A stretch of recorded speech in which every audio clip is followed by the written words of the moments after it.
Ja, jag och Olof håller på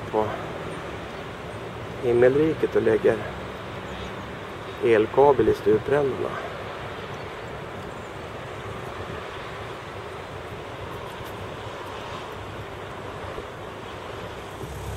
Här är vi Olof, han håller på i skyliften. Har du med dig videokameran? Ja? Jajamän.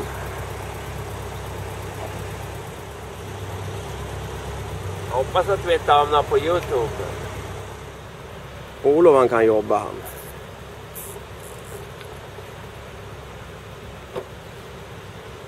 Det är bra där uppe.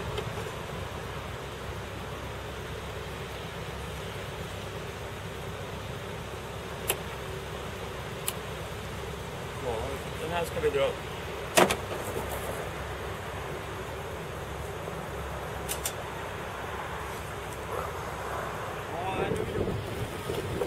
Där ska vi ta oss ut och se vad Ester och Olof håller på med.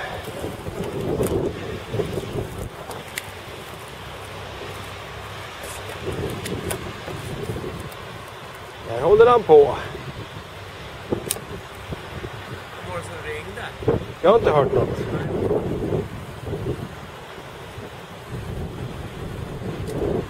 Ja, nu är jag färdig här. Ja. Åker jag ner så kommer jag upp. Ja, kanon. Har du kort på tåtarna här nu så kommer du upp. Det vet du. Ja, det är bra.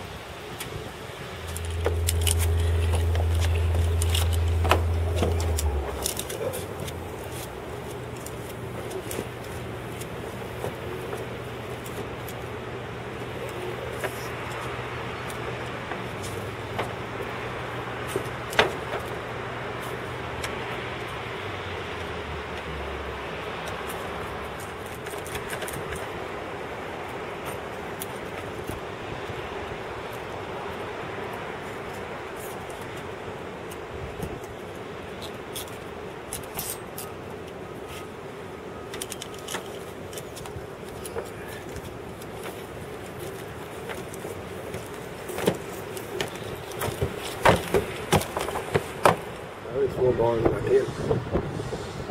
Så vi fortsätta med den här sidan. Det blir lättare, då slipper vi skyliften. Det blir ena söndagen.